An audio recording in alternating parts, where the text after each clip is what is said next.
मंडळी, पावसाने महाराष्ट्रामध्ये थैमान घातलेलं आणि इकडे सोलापूर जिल्ह्यातल्या बार्शी तालुक्यातील भोगावती नदीला पूर आलेला आहे आणि याच पुराचं पाणी वैराग परिसरातील 100 हेक्टरच्या द्राक्ष बागांमध्ये शिरलेलं आणि सर्व द्राक्ष बाग पाण्याखाली गेलेली आहे।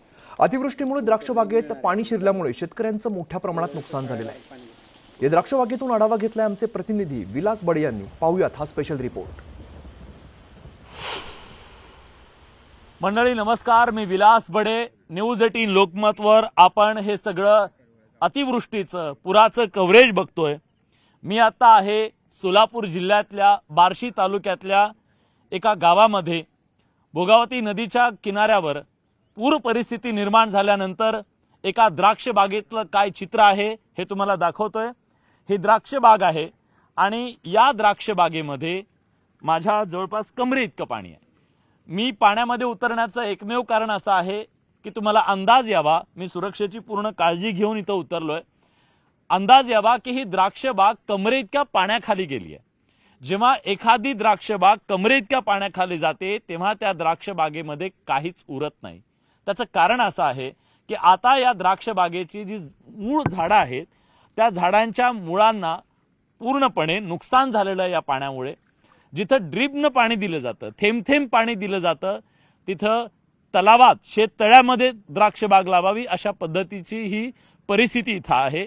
आणि या सगळ्या परिस्थितीमुळे साधारणपणे एकरी 5 ते 5.5 लाख रुपये खर्च करून अनेक वर्ष ही बाग जगवून तिला लहानाचं मोठं करून जेव्हा फळ यायची वेळ आली तेव्हा आज पुराच्या सगळ्या परिस्थितीमध्ये ही द्राक्ष बाग अडकलेली आहे।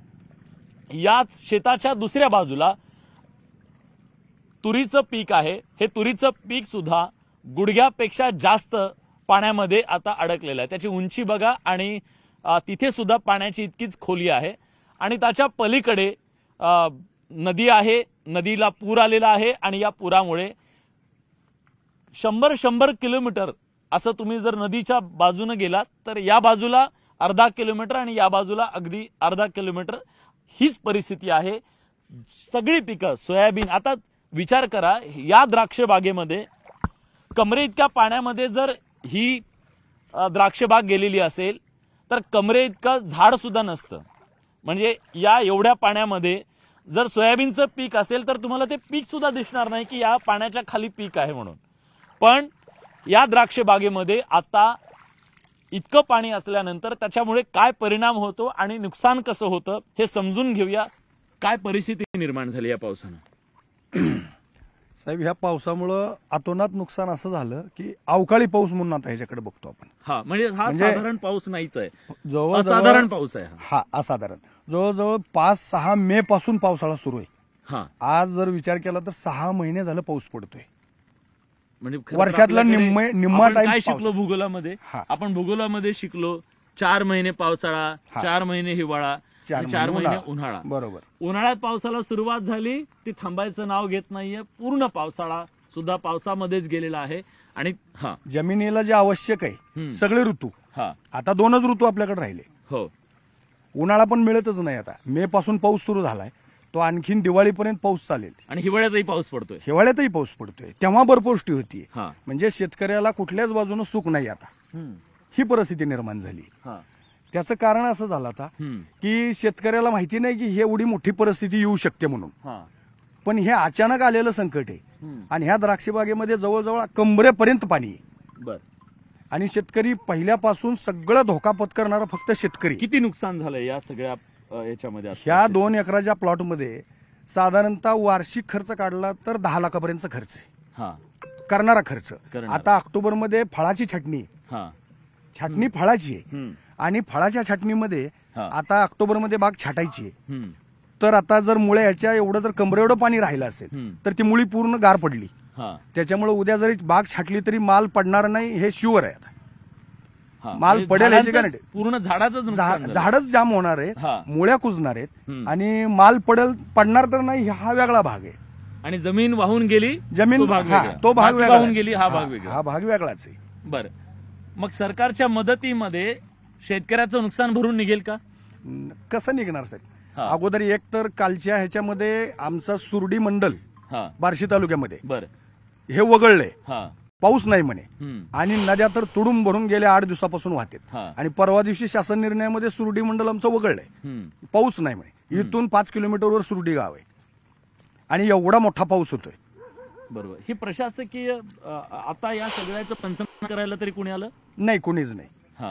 शेतकऱ्याची बाकीची घराची पडझड होते, वस्त्यावर जनावरं वाहून जातात, शेतकरी तिथपर्यंत पोहोचू शकत नाही, एवढे ओढे नाले तुडूंब भरून वाहतात. खरं तर आता साधारणपणे आपल्याला माहिती आहे की ग्रामीण भागामध्ये एखाद्याचं पंचनामा करायचा असेल तर एखाद्या ठिकाणी नुकसान झालं तर पंचनामा, शेकडो किलोमीटर पर्यंत पाणीच पाणी असेल आणि जिकडे नजर जाईल तिकडे नुकसान असेल तर कशाचा पंचनामा आणि किती पंचनामा आणि पंचनामा करणारी माणसं तरी किती असतात? 1 आणि 2. आणि ह्या माणसांना त्या मंडळाचा पंचनामा करणं खरं शक्य आहे का? तर त्याचं उत्तर आहे नाहीये. पण आज या द्राक्ष बागा मी सकाळपासून तुम्हाला दाखवलं की सोयाबीनचं किती नुकसान झालेलं आहे, तुम्हाला दाखवलं ऊसाचं किती नुकसान झालेलं आहे, तुम्हाला दाखवलं कांदा पिकाचं किती नुकसान झालेलं आहे आणि आता आपण बघतोय या द्राक्ष बागेचं किती नुकसान झालेलं आहे. कमरे इतकं पाणी जर द्राक्ष बागांमध्ये आज साचलेलं असेल ते ओसरेल उद्या, पण जेव्हा ओसरेल तेव्हा मात्र इथल्या शेतकऱ्याचं सगळं काही त्यानं आपल्या सोबत नेलेलं असेल. आणि त्यामुळेच शेतकरी म्हणतोय आज आभाळ कोसळलं, आमच्या सोबत कोण उभा आहे?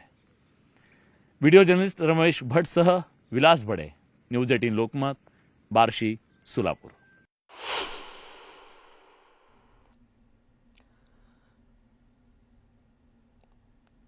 सरकार म्हणून पुढे यावं आणि ओला दुष्काळ पहिल्यांदा जाहीर करावा आणि भरीव प्रमाणात ही जी मदत आम्ही सांगतोय ना ही फक्त आपण आश्रू पुसायचं काम करणार आहे, पण किमान त्याचा प्रपंच भागावा, त्याला जगता यावं इतकी तरी मदत त्या ठिकाणी राज्य सरकारनं करणं अपेक्षित आहे. आणि तुमच्या माध्यमातून तीच कळकळीची मी हात जोडून सरकारला विनंती करतो. नक्कीच. आणि हे संकट एका तालुक्याचं नाही, एका जिल्ह्याचं नाही, किंवा राज्याचं सुद्धा नाहीये, देशानं सुद्धा देशावरचं हे संकट आहे असं म्हणून आपल्या तिजोरीतून हात घालून पैसे द्यावेत आणि इथल्या शेतकऱ्याला जगवावं, वाचवावं अशा प्रकारची अपेक्षा आज व्यक्त केली जाते.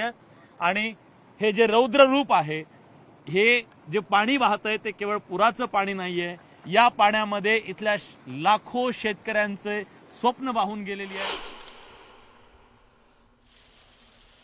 तर न्यूज 18 लोकमतचा आपण ग्राउंड रिपोर्ट बघतोय. ढगफुटीसारख्या पावसामुळे अगदी होत्याचं नव्हतं झालेलं आहे. सगळ्या शेतकऱ्यांची स्वप्न जी आहेत ती पाण्यामध्ये गेलीत, कारण ही सगळी जी शेती आहे, द्राक्ष बागा आहेत, त्या पूर्णपणे पाण्याखाली गेलेल्या आहेत. आपण अगदी बघितलेलं आहे, कमरेपर्यंत उंचीपर्यंत पाणी आहे. त्यामुळे या सगळ्या रोपांचं, या सगळ्या शेती पिकांचं मोठ्या प्रमाणात नुकसान झालं. आपण काही दृश्य बघतोय ज्यामध्ये धाराशिव असेल, सोलापूर, जळगाव, बीड, बुलढाणा आणि अहिल्यानगर या सगळ्या ठिकाणी मोठ्या प्रमाणात पाऊस झाला.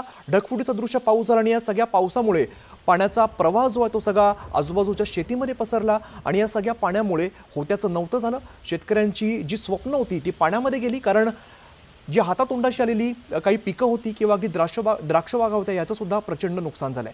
दरम्यान धाराशिवमध्ये आपण बघतोय हेलिकॉप्टरच्या सहाय्याने रेस्क्यू करण्यात आलंय, कारण अनेक जे नागरिक आहेत हे या ठिकाणी अडकलेले होते.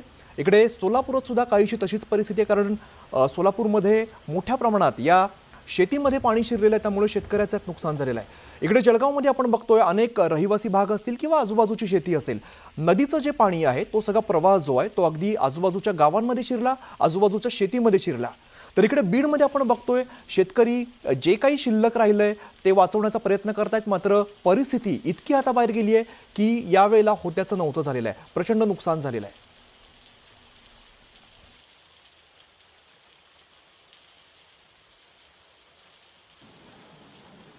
मंडळी नमस्कार, मी विलास बडे. आपण सोलापूर जिल्ह्यातल्या अतिवृष्टीचं सगळं कव्हरेज करत असताना आता आपण आहोत भोगावती नदीच्या या ब्रिजवरती. भोगावती नदीला प्रचंड मोठा पूर आलेला आहे, जो पूर याआधी कधीही पाहिला गेलेला नव्हता. असा अभूतपूर्व हा पूर, ज्या नदी पात्रातून आता 45,000 क्युसेक इतकं पाणी सध्या सोडलं गेलेलं आहे आणि हे पाणी आल्यामुळे नदीनं पात्र सोडलेलं आहे. नदीच्या पात्राच्या बाहेर खूप मोठ्या प्रमाणामध्ये पाणी वाहत आहे आणि काठावरची जी पूर्ण जमीन आहे, जे शेती पिकं आहेत ती या पाण्याखाली गेलेली आहेत. त्यामुळे शेतकऱ्यांचं प्रचंड असं नुकसान झालेलं आहे. जे मूळ पात्र आहे नदीचं ते पात्र सोडून नदी वाहतीये. त्यामुळे नदीच्या काठावरती जी सगळी पिकं होती ती पिकं उद्ध्वस्त झालेली आहेत. आता ती पिकं दिसत सुद्धा नाहीयेत, इतकं पाणी त्याच्यावरती आहे. या सगळ्याबद्दल बोलण्यासाठी आता आपल्यासोबत लोकप्रतिनिधी आहेत, स्थानिक ओमराजे निंबाळकर आहेत, खासदार. आपण त्यांच्याशी बोलणार आहोत. आमदार आहेत दिलीपराव सोपल, त्यांच्याशी बोलणार आहोत. बार्शी तालुक्याचे ते आमदार आहेत आणि धाराशिवचे खासदार ओमराजे आपल्यासोबत आहेत. तुम्ही गेली अनेक वर्ष या सगळ्या परिसराचं नेतृत्व केलेलं आहे, लोकप्रतिनिधी म्हणून काम करताय. या आज जी परिस्थिती आम्ही सकाळपासून पाहतोय, अशा प्रकारची परिस्थिती तुम्ही कधी या तालुक्यात पाहिली होती का? नाही, आतापर्यंत मॅक्झिमम 40 इंचापर्यंतच पाऊस पडलेला होता मागच्या काही काळात. दुष्काळी भाग म्हणून ओळखला जातो हा तालुका तुमचा. दुष्काळी आवर्षण प्रवण क्षेत्रातलाच आहे, दुष्काळी आहे. हा. पण एवढ्या मोठ्या प्रमाणात आणि इतके दिवस म्हणजे 15 मे पासून बार्शी तालुक्यात पाऊस चालू आहे. हा. आणि एवढ्या मोठ्या प्रमाणात पाऊस हा कधीच म्हणजे मला जसं कळतंय तसं आजपर्यंत मी एवढा मोठा पाऊस आणि एवढी मोठी नुकसान कधीच पाहिलेलं नाही. साधारण किती नुकसान झालेलं असेल, काय अंदाज आहे? प्रचंड त्याचा अंदाज येणार नाही. म्हणजे पिकाचं नुकसान आहे, बागांचं नुकसान आहे, द्राक्ष बाग आहेत, ऊस आडवा नुसता नाही आहे, त्याच्या खालची माती निघून गेले. म्हणजे कुठेतरी आता मूळ धरून आडवा तरी आहे. आणि बागांचं खूप नुकसान झालेलं आहे. मग द्राक्ष बागा आणि रस्ते पूल तर काय राहिलेलंच नाही. खरं तर हा सगळा भाग म्हणजे इथल्या लोकप्रतिनिधींचा सगळ्यात जास्त वेळ कशासाठी किंवा संघर्ष कशासाठी असायचा राजे, तर तुम्ही आमचा भाग दुष्काळी आहे आणि या दुष्काळी भागाला मदत करा, पाणी द्या, याच्यासाठी संघर्ष केला.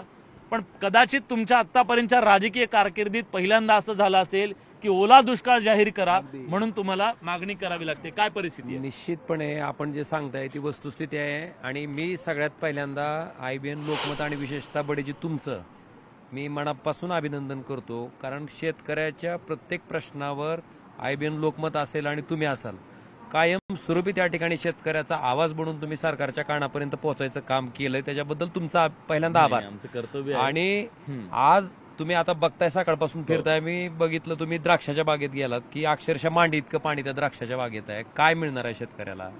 त्याच्यावर होणारा लाखो रुपयाचा खर्च आहे. आणि आता ती पाणी असल्यामुळं त्या बागेवर ताण पडत नाही, त्याची गर्भधारणा होत नाही, त्यामुळं पीक कसलंही त्या ठिकाणी ती काडीच परिपक्व होणार नाही, त्याच्यामुळं द्राक्ष लागायचा संबंध नाही. 100% नुकसान द्राक्ष उत्पादकाचं आहे. आणि सगळ्यात महत्वाचं की इतका प्रचंड प्रमाणात पाऊस, जसं साहेबांनी सांगितलं की 15 मे पासून ते आजपर्यंत इतक्या प्रचंड प्रमाणात पाऊस कधीही या भागात झाला नाही.